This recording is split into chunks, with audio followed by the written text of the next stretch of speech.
This video lesson is about kinetic and gravitational energy, so what they are and how to calculate them. So we're going to start by looking at just what the symbol for energy is. So energy is always denoted with a capital E, and energy is a scalar quantity, okay, meaning that it has no direction. So it's not a vector quantity, it is a scalar quantity. So it just has a number associated with it. The unit for energy is the joule. Okay, so we measure energy in joules, and the symbol for joule is a capital J. You can have things like kilojoules or megajoules, and it works the same way as when we have kilometers or megameters, but it's the standard unit is the joule. All right. We've previously already looked at the concept of work, but there's actually a new formula that relates work and energy. It actually says that work is equal to the change in energy.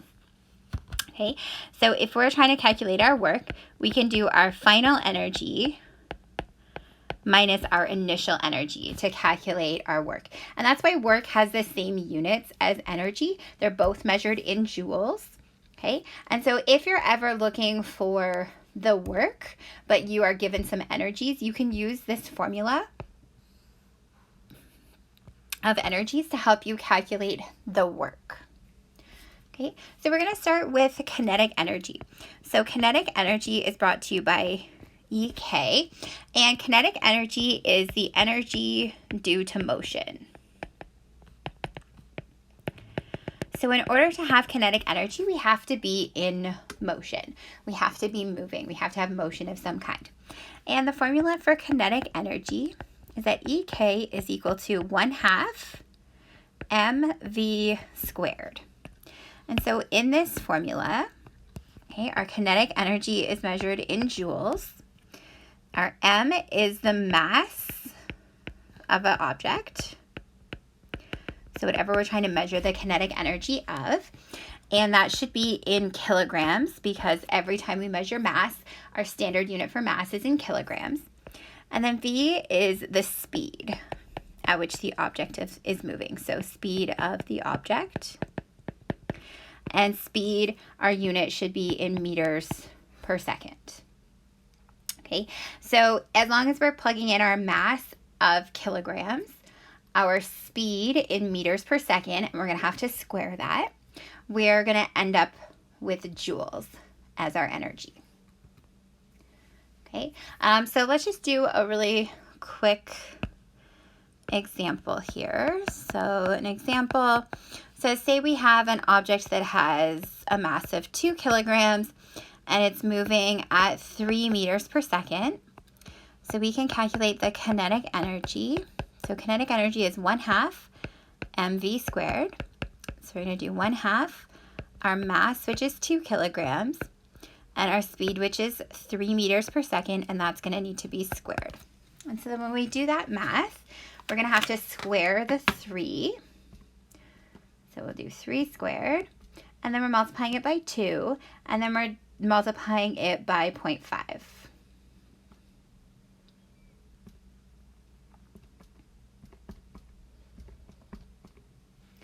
So we're ending up with a kinetic energy of 9 joules. Okay, now an important thing to keep in mind with this equation is if we change the mass, the kinetic energy is going to change appropriately. So if you doubled the mass, you would double the kinetic energy. If you tripled the mass, you would triple the kinetic energy because they're in a sort of 1-to-1. But if you change the speed, a small change in speed will actually have a large change in the kinetic energy because the speed has to be squared. So if you doubled the speed, you actually quadruple the kinetic energy. And that's just because the speed is going to play a bigger role in how much kinetic energy an object has. So yes, the mass of an object determines or partly determines how much kinetic energy it has.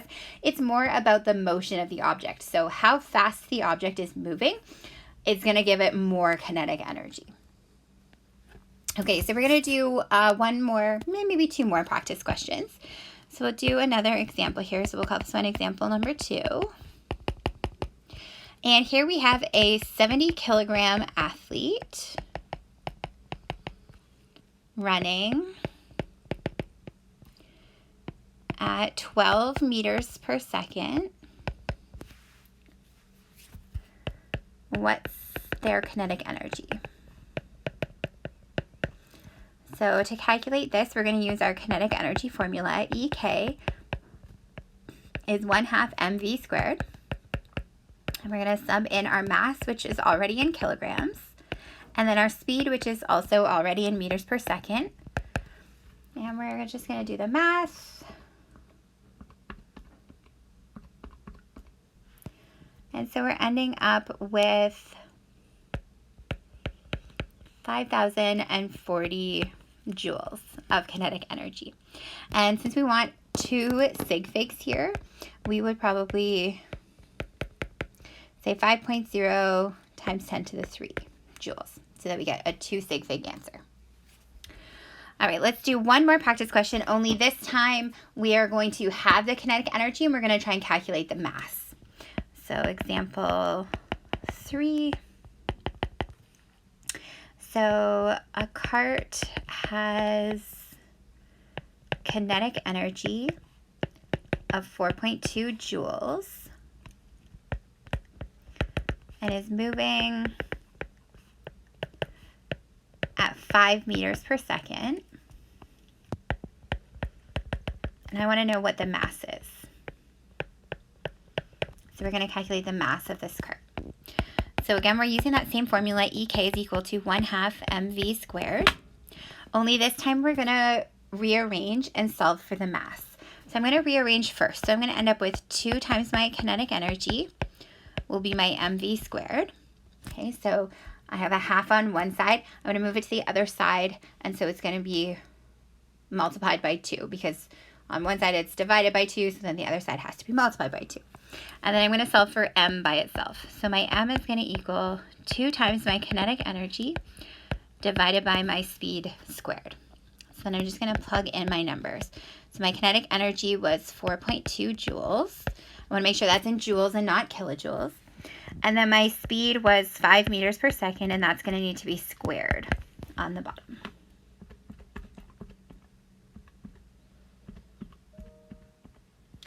And so I end up with a mass of 0.336, and that's going to be measured in kilograms. And since we had only 2 significant figures, we're going to round that to 0.34 kilograms as our final answer there. Okay, so that's calculating kinetic energy.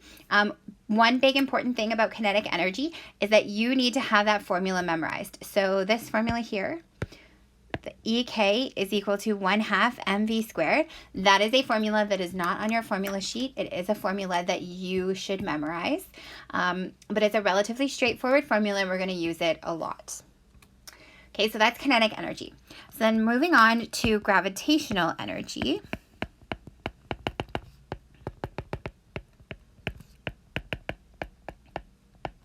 So gravitational energy is called EG. It's a little g, not a capital G. And gravitational energy is the energy due to elevation above a surface. The trickiest part in gravitational energy is that we want to know how high we are elevated off of a surface, but you can choose what the surface is. Okay, so just keep that in mind when we're looking at questions in gravitational energy. So the formula for gravitational energy says that gravitational energy is equal to mgh. And so in this formula, our gravitational energy is measured in joules, just like every other type of energy. Our m is standing for the mass of our object, and that's measured in kilograms. Okay. G is our gravitational constant.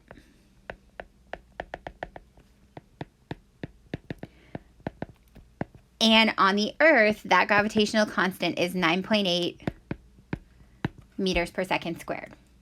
Okay. And then h is their height. So our height, or if you are using the words that we used in our definition, our elevation. And that needs to be measured in meters. So in order to calculate the gravitational energy, we're going to use our mass in kilograms, our gravity constant, which is always 9.8 meters per second squared. That's never going to change. And our height or our elevation, and that needs to be measured in meters. So make sure that you're measuring the height in meters. Okay. Now with this formula, if we change our mass, we're going to change our gravitational energy in a similar manner. And the same thing happens with our height. So how high you are above the surface or how large your object is have the same effect on our gravitational energy. So we are going to do a couple of practice questions. So we are going to start with, so this will be example number 1 for gravitational.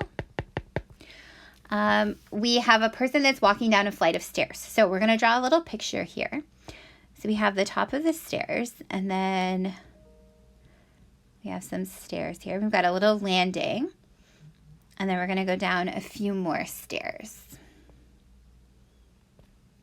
Okay, so from the ground here, so if this is the ground, the absolute top of our stairs is 6 meters tall. And then this landing is 3 meters tall. And then now we're back on the ground at the bottom of the stairs here. Okay. And so we are going to have a 58 kilogram person is walking down these stairs. And we're going to use the ground as our reference level. So we are going to calculate the gravitational potential energy. So we're going to calculate the EG at the top of the stairs, the EG when we're on the landing, and then the EG when we're at the bottom. So we're going to call this top, landing, and at the bottom of the stairs. Okay, so we're going to calculate the gravitational potential energy at each of those sections. So our EG at the top is going to be mgh. So our mass is 58 kilograms. G is always 9.8. And then our height when we're standing at the top of the stairs is our 6 meters. So we have a gravitational potential energy, 3,410 joules. And actually, since we should only have 2 sig figs, that should be 3,400 joules. Okay, we're going to do the same thing for the EG on the landing. Only this time, our height isn't 6 meters. It's only 3 meters.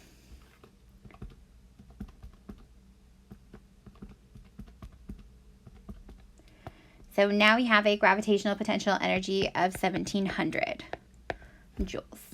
Okay, and it actually makes sense because when we're at the top of the stairs, we are double the height of when we're at the landing. So we have double the potential energy or gravitational energy at the top.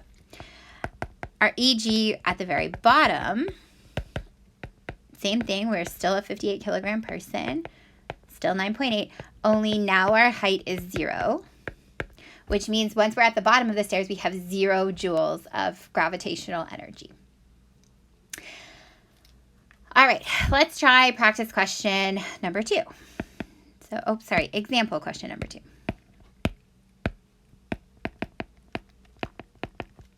So this is still gravitational energy. So in example number 2, we're actually going to look at a slide. So I'm going to attempt to draw a slide that has some bumps along the way.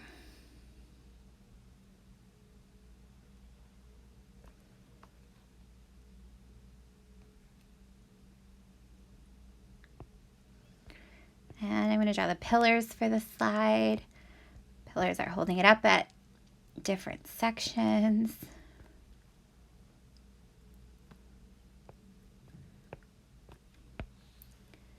And our slide's on the ground.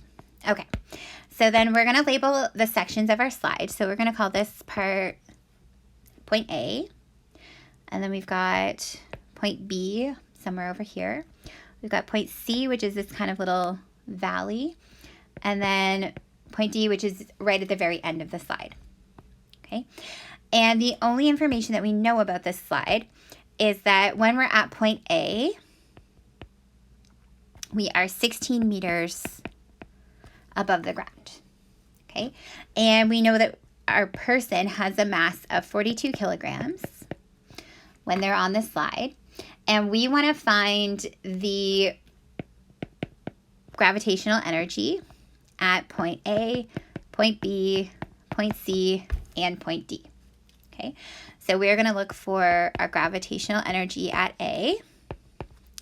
And so we're going to start with A because we happen to know the height of A. So our mass is 42 kilograms. And our height is 16 meters.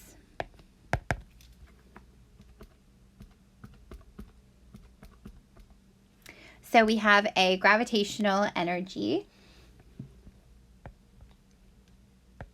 We've got 6.586 joules, and we need to round for 2 sig figs. So it'll be 6,600 joules.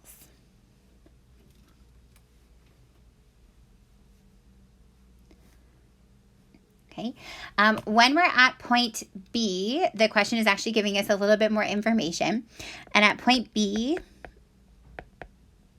they're actually telling us that we have 4,500 joules. So we want to know how high point B is. Okay. So when we're at point B,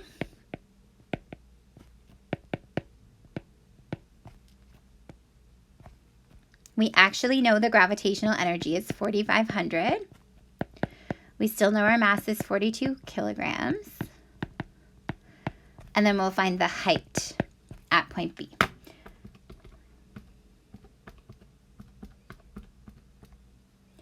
So point B, we are 10.9 meters off the ground. Okay. At point C, we're actually going to skip point C. We're not going to do point C in this question, but we are going to do the gravitational potential at point D. So again, it will be mgh, only this time our height we know is 0 meters off the ground, which means we have 0 gravitational potential energy at point D. Okay. Now, one thing that I want to say about gravitational energy. So if we are looking at an object, so we're just going to have I'm going to draw a table, and I'm going to draw a book that's sitting on the table. So this is my book, and this is my ground, and this is a table. Okay. Now, often with gravitational potential energy, we are looking at calculating how far we are elevated off the ground. So for this book, the book is elevated at a height of h off the ground. So it has some gravitational energy because it's elevated off the ground. But if we looked at the table as our reference point, we would say that the book actually has no gravitational energy because it's not elevated above the table.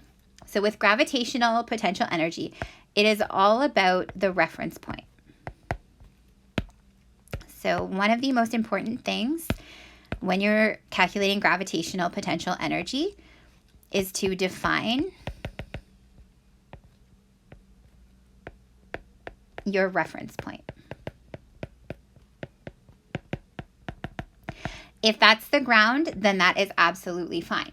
But if everything is happening elevated and you can define a different reference point, you are absolutely allowed to do that. So in this question with the book on the table, if we wanted to define the table as our reference height or reference point, that would be absolutely fine. If we wanted to define the ground as our reference point, that would also be fine. But anytime we're doing a problem that involves gravitational potential energy, you just want to make sure that you know what your reference point is. And when you are calculating that height, it is always the height that we are above the reference point. If we happen to be below the reference point, then our height actually ends up being negative.